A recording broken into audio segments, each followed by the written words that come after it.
본문은 다윗의 행적들에 대해서 다루고 있습니다.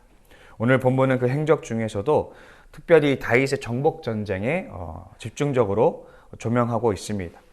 오늘 다윗은 여러 가나안 지역의 국가들과 이렇게 영토 전쟁을 벌이면서 가는 곳마다 싸워서 이깁니다. 많은 적국들이 다윗에게 충성을 맹세하고 그의 휘하에 들어옵니다. 오늘 기록을 좀 보면은 물론 이제 그냥 자연스럽게 볼 수 있을 수도 있겠지만 조금은 불편한 부분들이 있습니다. 그가 포로를 죽이는 사건들 비롯해서 전쟁 중 많은 사람들을 죽이고 학살하는 것을 오늘 본문은 마치 자랑하듯이 기술하고 있습니다. 그래서 오늘 가는 곳마다 전쟁을 했고 얼마나 다윗이 많은 사람들을 죽였고 얼마나 많은 그런 포로들을 죽였는지에 대해서 또 그런 전리품들을 약탈하는 것에 대해서 오늘 이 본문은 그것을 기록하고 있는 것이죠. 어찌 보면 이런 다윗의 모습을 보면 성경이 그토록 비난하는 다른 제국주의 왕들과 그닥 다를 바 없어 보이기도 합니다. 군대를 동원하여 적을 물리치고 패전병을 죽이고 전리품을 약탈하는 모습들. 어찌 보면 이것들은 그렇게 하나님께서 심판을 예언하셨던 다른 제국주의들의 모습과 크게 다르지 않은 모습처럼 보입니다. 그렇다면 오늘 하나님이 원하시는 국가란 또 다른 제국주의에 불과한 것일까라는 고민도 한번 해볼 수 있지 않을까 합니다. 우리가 2000년 전에 고대 어떤 문명의 관점에서 보자면 훌륭한 왕으로 손꼽히는 요소들이 몇 가지 있습니다. 그 중에는 강력한 군사력과 그 왕이 얼마나 많은 영토를 확장시켰는지가 아주 중요한 요소로 이제 손꼽히기도 합니다. 가령 솔로몬 시대를 보자면 이스라엘 왕국의 위엄을 강조하는 그 맥락 속에서 그가 거느린 군대가 얼마나 많았는지에 대한 자세한 서술을 우리가 볼 수가 있습니다. 우리에게 전해진 오늘 본문은 이 포로기 이후에 유대인들의 사상과 신앙이 반영된 것으로서 그 안에는 이스라엘의 가장 이상적인 왕, 이 다윗에 대해서 친화적인 묘사가 들어가 있다는 점을 우리가 기억한다면 오늘 이 성경 본문이 강조하고 싶은 건 뭐냐면 다윗이 가장 강력한 왕이고 가장 이상적인 왕이었다라는 부분을 강조하고 싶다라는 것이죠. 다시 말해서 오늘 이 본문을 통해서 다윗의 업적을 아주 집중 조명하면서 이제 특별히 그가 많은 좋은 일들을 많이 했지만 그가 강력한 군대를 가지고 많은 영토를 확장했다라는 이 부분에 대해서 강조하는 것은 유대인들의 관점이라는 거예요. 그러니까 유대인들이 봤을 때 다윗이 이만큼 많은 영토를 확장했으니까 다윗이 정말 위대한 왕이다 라고 이야기하지만 그것은 유대인들의 관점이지 그것이 하나님의 관점이라고 보는 것은 무리가 있습니다. 왜냐하면 많은 영토를 많은 전쟁에서 많은 사람들을 죽이고 많은 포로들을 학살하고 많은 영토를 늘리는 것이 하나님께서 기뻐하는 것이냐 하면 그것은 하나님의 관점으로 보기가 조금은 무리가 있다라는 것이죠. 왜냐하면 우리가 신약 성경에 가보면 이런 유대인들의 관점을 이 유대인들의 관점으로 하나님 나라를 기대했던 사람들이 있습니다. 바로 예수님의 제자들이었죠. 한 번은 야고보와 요한이 예수님께 가서 이런 부탁을 합니다. 주님께서 영광을 받으실 그때에 저희를 좌의정 우의정 시켜주세요 라는 그런 이제 요구를 한 적이 있습니다. 무슨 말이냐면 예수님께서 이 땅에서 엄청난 왕국을 짓게 되면 저희를 바로 주님의 바로 그 좌우에 가장 높은 자리에 우리를 세워달라라는 이야기죠. 근데 이야기를 듣자 많은 제자들이 막 시기 질투를 하면서 막 분노해합니다. 사실 다른 제자들도 그런 것을 꿈꿨다고 볼 수가 있는 것입니다. 또 여러분 예수님께서 잡히시던 그 날 밤에 한 제자가 칼을 들어서 그 대제사장의 종을 귀를 베는 장면을 또 보게 되죠. 근데 그때 예수님께서 칼을 집어넣어라. 칼을 든 자는 칼로 망할 것이다 라고 이야기를 하십니다. 그러면서 오히려 예수님께서는 자신을 잡으러 온 사람들에게 순순히 잡히시고 또 십자가에서 숨을 거둘 때까지 아무런 무력도 사용하지 않으셨습니다. 그래서 우리가 예수님을 보건대 하나님이 이루고자 하는 하나님의 나라는 또 하나님의 뜻은 결코 어떤 폭력을 통해서 이루어지지 않는다라는 것. 다시 말해서 제국주의의 어떤 방식을 따르지 않는다는 것을 우리가 볼 수가 있습니다. 그렇다면 오늘 이 다윗의 업적, 수많은 나라를 정복하고 수많은 적들을 죽이고 그렇게 죽이면서 포로들을 학살하면서 이렇게 수많은 영토를 이렇게 확장하는 방식의 하나님 나라를 과연 하나님께서 원했을까라고 한다면 사실은 그것은 우리가 그것이 하나님의 뜻이었다라고 말하기는 어렵다는 것이죠. 그래서 오늘 이 전쟁은 조금은 다른 식으로 우리가 좀 살펴봐야 되지 않을까. 어떤 식으로 우리가 이것을 이해해야 되는가 하면 바로 하나님의 약속의 성취라는 것입니다. 오늘 다윗이 싸웠던 여러 국가들을 살펴보자면 블레셋, 모압, 아랍 이런 나라들은 쉽게 말해서 가나안 지역의 국가들이었다는 것입니다. 이 국가들의 공통점은 무엇입니까? 바로 하나님께서 이스라엘에게 약속하셨던 그 약속의 땅에 있었던 나라들인 것입니다. 이스라엘 사람들이요 여호수아를 필두로 정복전쟁을 시행을 했지만 약속하셨던 그 약속의 그 땅들을 다 정복하지를 못했습니다. 그래서 여호수아가 죽고 나서 그 죽고 난 이후부터 이제 정복전쟁이 많이 곳곳마다 어그러지기 시작했고 결국 하나님께서 주시기로 약속했던 그 약속의 땅이 미안의 땅으로 남았습니다. 결국 이스라엘 사람들은 가나안 사람들과 함께 그 땅에서 살아야 했던 것입니다. 그로 인해서 그들은 끊임없이 주변 그 가나안 왕국들과 마찰을 빚었고 어려운 시간들을 보내야 했습니다. 또 그들로 인해서 신앙이 제대로 자라지 못했습니다. 가나안 그 국가들로 인해서 끊임없이 우상 숭배의 문제가 있었고 이방 문화 때문에 그 신앙이 오염되는 문제들이 지속적으로 있었던 것입니다. 근데 지금 다윗은 여전히 가나안 땅에 남아있던 그 가나안 국가를 상대로 정복 전쟁을 벌였고 결국 그들을 굴복시키는데 성공합니다. 다시 말해서 미안으로 남아있었던 하나님의 약속의 땅들이 다시 주어지기 시작했습니다. 이것을 다시 말하자면 하나님의 약속이 성취되고 있다라는 것이죠.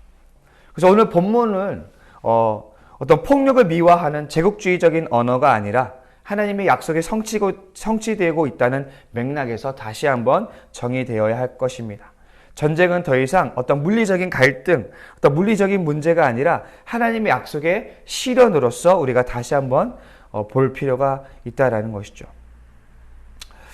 그래서 오늘 다윗이 이룬 그 하나님 나라를 보자면 이 왕국은 매우 이상적인 국가이죠. 먼저 다윗을 보자면 그는 매우 신앙적으로 이상적인 왕입니다. 먼저 다윗은 하닷 에셀과의 승리 후에 그의 말들의 힘줄을 완전히 끌어놓습니다. 신명기에 보면 왕이 지켜야 하는 규범들에 대해서 말하는데 거기에는 이제 병마를 많이 두지 말라라는 그런 규범이 있습니다. 여호수아와 이사야 곳곳에서 보면 이 병거의 힘을 의지하는 것에 대한 하나님의 분노를 기록하고 있습니다. 그래서 이것은 전쟁의 승패가 어떤 군사력에 있는 것이 아니라 하나님의 뜻에 달려있다라는 구약의 신앙 전통을 반영하고 있습니다. 다시 말해서 그래서 이스라엘 역대 왕들은 바로 이런 왕들의 규범을 가지고 하나님께 평가를 받았어요. 그래서 지금 다윗은 그 모든 병마의 말들의 힘줄을 끊으면서 그 이스라엘의 그 모범적인 규범을 따르고 있다라는 것이죠. 그리고 또 다윗은 그가 정복한 나라의 전리품을 혼자서 독식하고 있지 않습니다. 그는 전리품의 일부를 따로 떼어서 하나님께 드리는 이 행위를 통해서 전쟁의 공로를 온전히 하나님께 돌리고 있습니다. 더불어 그는 모든 백성에게 정의와 공의를 행하고 있습니다. 우리 성도님들도 잘 알다시피 정의와 공의는 예언자들이 줄곧 부르짖던 것이었습니다. 하나님께서 이스라엘 사람들에게 가장 바라셨던 것들, 하나님이 가장 기뻐하며 소중하게 여기는 것들이 바로 정의와 공의입니다. 그래서 다윗은 이미 정치적인 망명 시절 때부터 그 가치들을 증명해 왔습니다. 다윗은 어려운 중에서도 위험에 빠진 약자들을 외면하지 않았고 그들을 돕는 인물이었으며 또 그렇게 어떤 승리의 전리품들을 혼자 독식하지 않고 나눌 줄 아는 인물이었던 것입니다. 이렇게 다윗은 예전부터 정의와 공의를 따르는 인물로서 등장하게 되었고 또 나라를 이루고 나서도 그 정의와 공의를 행하는 하나님께서 기뻐하시는 왕으로서 면모를 보여주었다라는 것이죠. 무엇보다 오늘 본문을 보면 이 다윗의 모든 행보에는 하나님의 인도하심이 있었다라는 것을 우리가 보아야만 합니다. 본문 곳곳에서 발견되는 진술들이 있습니다. 다윗이 어디를 가든지 하나님이 이기게 하였다라는 것입니다. 결국 종합해 보자면 오늘 이야기는 한 역사적 인물의 뛰어난 리더십으로 또 다른 제국주의 왕국이 건설되었다라는 이야기가 아닙니다. 그보다는 하나님의 신실한 은혜로 빚어진 한 인물을 통하여서 하나님의 약속이 이루어졌다라는 이야기로 볼 수가 있는 것입니다.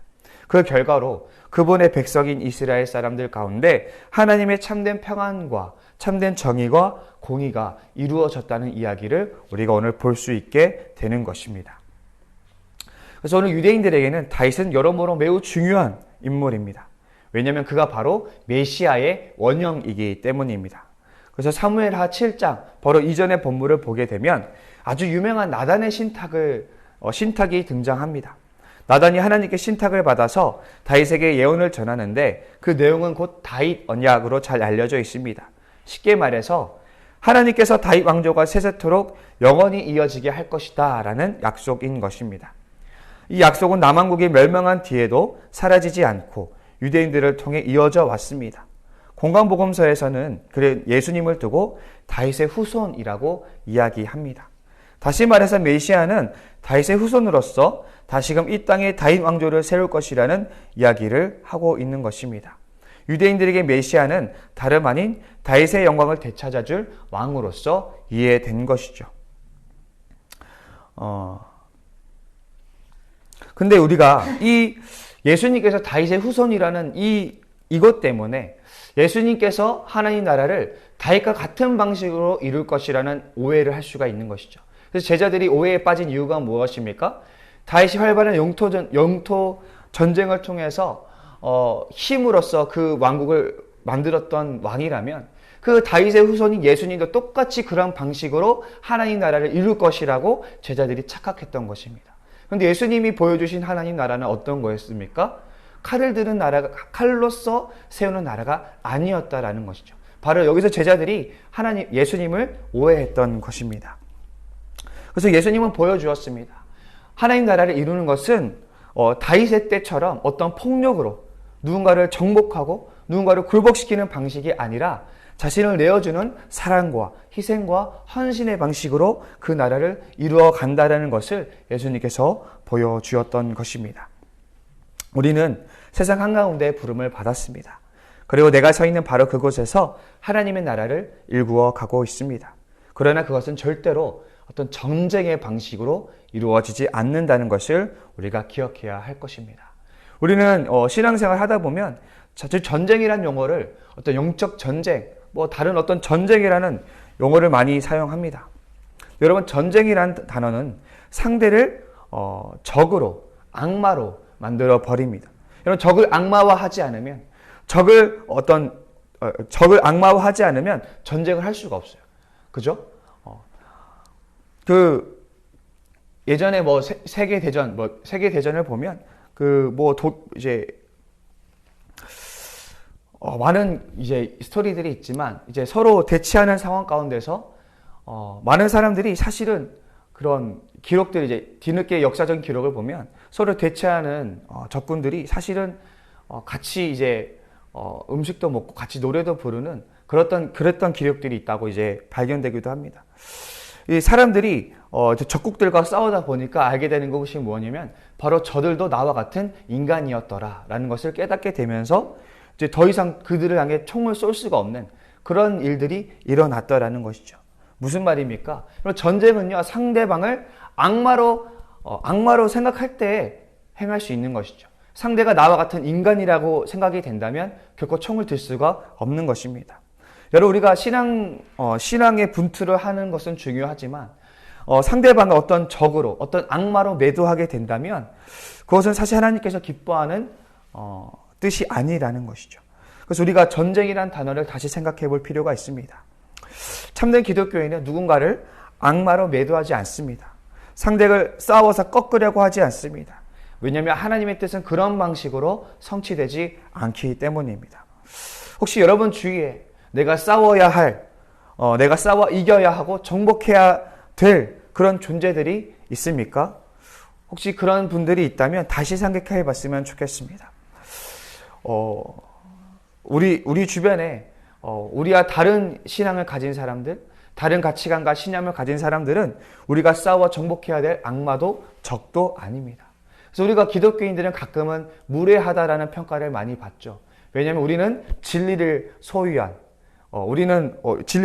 자들이고 저들은 진리를 소유하지 않은 자이기 때문에 우리가 일방적으로 그들을 가르쳐야 되고 우리가 그들을 짓눌러서 정복해야 될 그런 대상으로 가끔은 기독교인들이 다른 사람들을 그렇게 보는 일들이 있다라는 거죠. 그렇기 때문에 굉장히 무례하게 이웃들에게 행하는 그런 일들이 있다라는 것입니다.